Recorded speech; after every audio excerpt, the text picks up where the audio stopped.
Hello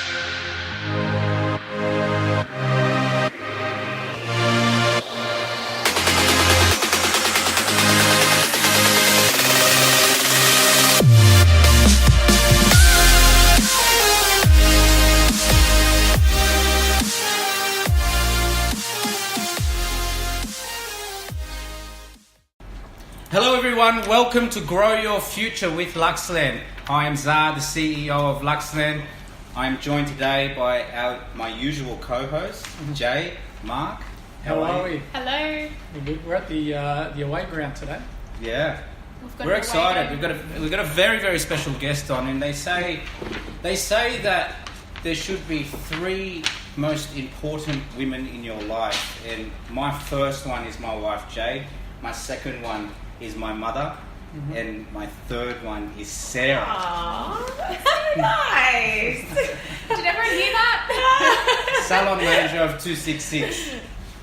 Hi. Welcome. Hi, Sarah. I'm happy to be here.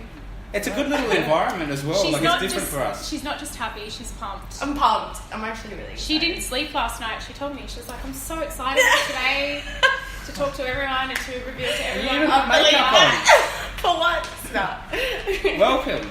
So, Mark, what's this podcast about? So we're going to start off by asking you guys where we are today. So we're in your salon. This is part of your business. It's part of the group, essentially. Give us a little bit of an introduction on where we are today. So this is Salon 266 down in Darlinghurst, Palmer Street. We've had this business for about coming on 6 years now, and we've hit every adversity under the sun.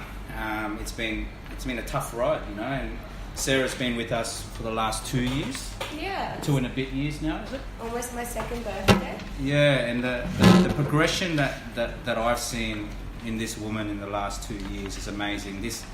Sarah has been one of my greatest achievements to date in business, and she makes me very, very proud every day. And I guess what we want to share with you guys, as in the listeners and the viewers, is just some of the experiences that she's had with us to make such a drastic change from basically being in the same industry, but she's just a completely different woman now. And we just want to know, what's going through that mind of yours, Sarah, and how did you make this incredible change? Well, my initial jump to here wasn't as easy as just jumping and going all into it. I was actually a little bit scared to begin with because it was going to be a new role and something like a new environment, and I was at the time quite happy being comfortable. I actually enjoyed just being comfortable and going to work and then going home and all that sort of stuff. So I didn't really care too much about changing. It actually really, really frightened me. But then I spoke to Mark. Actually, Mark was the person that I spoke to and got me on board and, talked me through it, told me all the mostly pros about everything. So I met with Jade, and then 5 minutes into meeting Jade, I was like, yeah, I want this job. I actually literally asked Jade, I was like, so do I have the job? And she's like, yes. And I was like, oh, cool, how exciting. So, and yeah. When was that? 2 years ago now. Yeah, exactly 2 years ago.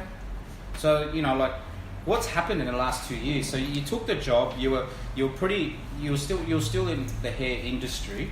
You were a hairdresser working at another salon.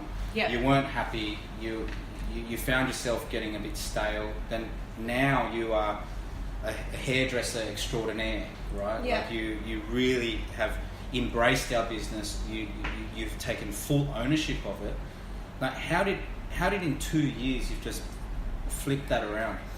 I think it's because I've always seen myself to have these ideas, and I always knew that I was a person that was really creative and I had all these ideas, but unfortunately in the environment that I was at, my voice wasn't being heard, and I wasn't at a role where it was able to be heard unless it went through someone above me. So I wasn't able to excel in the way that, to my full potential, essentially. So once I started working here and I pretty much had free reign, my voice was getting heard, it was also trusted, my ideas were taken on board, and then, the creativity started from there, and the opportunities, kept coming through that. So, Mark, you've got a list of list of points that you wanted to go through with Sarah, when you fire away. Yeah, well, so you've been, I think you kind of answered it before. You were saying, you had a job, and you were comfortable. Yeah. That for a lot of our listeners out there might be a lot of listeners out there.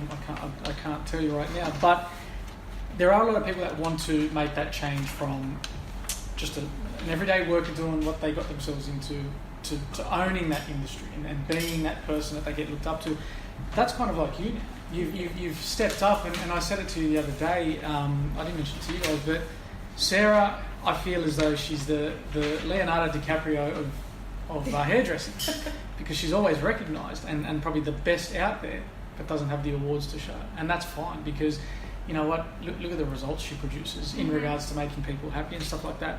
So was there ever a time, even in 266, and I'm sure there hasn't been, where it ever just felt like a job, or has it always just been a soaring passion where you've enjoyed pretty much every single day, as well as all the adversities that come with it? There was a point that I wanted to leave hair completely. I had absolutely no passion in it whatsoever. I actually went one day and told my mother, I was like, I want to just go work in retail. And she's like, what? Where does this come from? Why?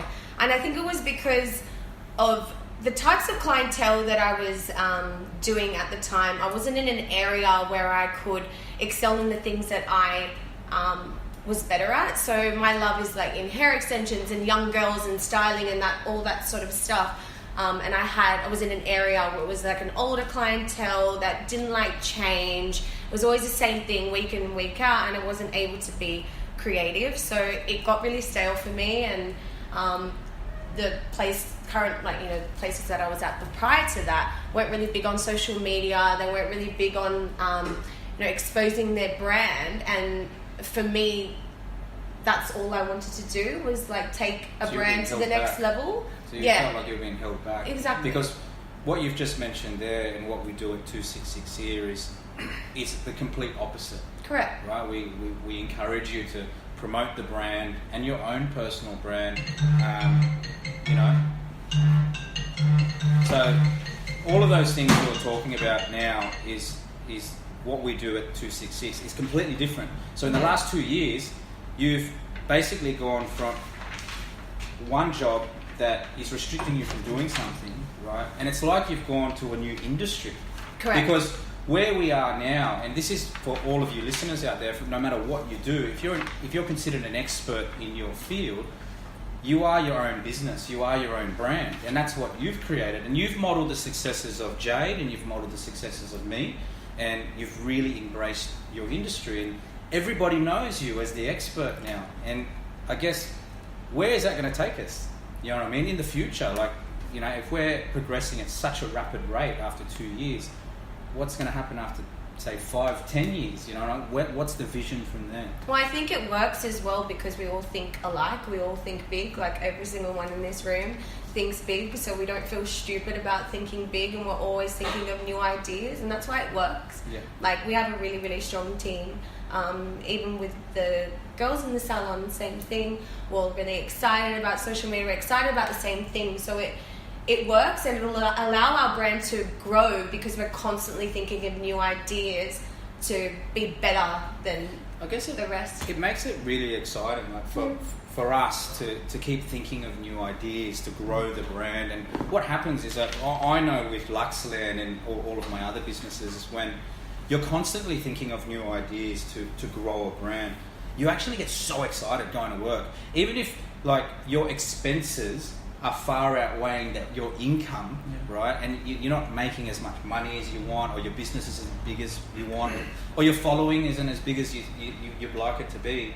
But because you're innovating on a daily basis, you jump out of bed. Like, I'm up out of bed before my alarm goes off. I can't fall asleep because my ideas come at night when I go to bed. But did you have that at your old role? No, I didn't want to think about anything to do with hair when I got home. I just wanted to go home, eat my food, and go to bed. I think with Salon 266, we're definitely.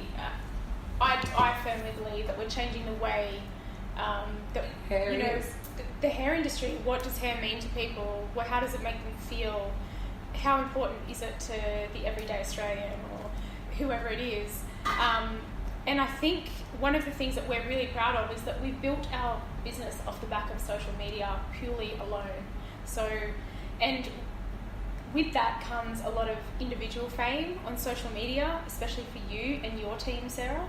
So, and having so much focus on social media day in, day out, where we're having to innovate constantly, we're having to, wake up every day to put ourselves out of business every single day. How important is that to you? How important is the social media presence to you? And where do you see that going in the future? Social media is our livelihood in this business, 100%. It's not like the olden days where you're most likely having your phone ringing off the hook. It's DM messages because they've seen your work. It's putting the money into sponsored ads, so it forces people to see it. It's having weekly meetings with your team and making sure that we're all on board pumping social media, so it's coming from 3 different accounts. It's everything. Like when people come into our salon, they fill out a form and we ask them how they heard about our salon, and one of the boxes is Instagram and one of the boxes is Facebook, and I've never had anyone tick another box. So social media is everything. Powerful, it's very important. Yeah. That's talking on social media. It brings me to ask you this question as well. Do you feel most rewarded personally by giving so much education to the people? Because that's one thing I've noticed on the 266 page, plus your own and the girls that work here as well, is that it's all about offering, we recommend this, we recommend that, do your hair like this. We're even doing an event night soon enough anyway. Yeah. In regards to education, do you feel the most rewarded? Anyone that knows me knows that I am a product nerd. I love everything to do with products, the ins and outs of it, when to use it, how to use it. And I find a huge gap at the moment in the hair industry where people want to showcase their work. Like a lot of people want to showcase their work, they want to show the best, they want to go, look what I can do, and that's great, I do it as well. But what there isn't a lot of is how and why. These videos get made and they get compressed into 1 minute video of quickly skimming through it, and then no one explains how or why they're doing it. And most of these people that are watching want to be able to create this at home, because you're not going to go to the hairdresser every single day. So, and we know that as well. You should know that as a stylist. So it's actually really rewarding to sit down with your clients one-on-one, which is the reason why soon we'll be doing these workshops where we actually invite clients in rather than other hairdressers to learn. And it'll just allow them to be able to create what we create in the salon. It's our giving back. And I think that's what the hairdressing industry is missing at the moment. It's a lot of showcasing what I can do, but not remembering the whole cause of it, which is to satisfy our clients' needs. Do you think there's... Wow, that was beautiful. There's about 13 salons around this area, this kind of radius at the moment. And it's been like that for quite some time. We're almost going to turn 6, so it's not really changed. Why do you think there is a wait list for Salon 266 every single week? There is a wait list, a cancellation list, and we're constantly trying to fill our clients' needs every week so we don't have disappointment, so we don't have to turn away our clients. Why do you think other salons aren't experiencing that? To be honest with you, you say 13 other hairdressers. I can't name any of them.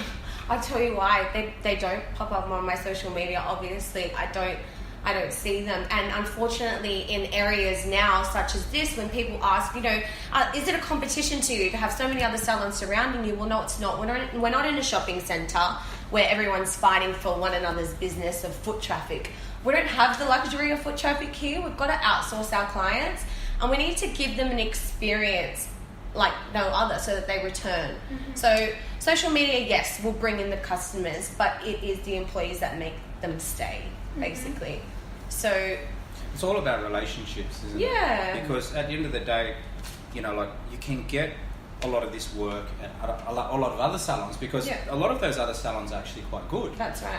But number one, they probably don't market as heavily as we do. But number two, can they hold those relationships down? Are they long-term relationships? I mean, like any business, relationships are key to success. Would you agree? Yeah, of course. And it's that emotional interaction as well, that emotional touch. How did that person feel when they walked in and when they walked out? Did they feel like the most beautiful person in the world? Yeah. So, and that's really important as well. And that's something that this team here, I know certainly your team, and I know that you coach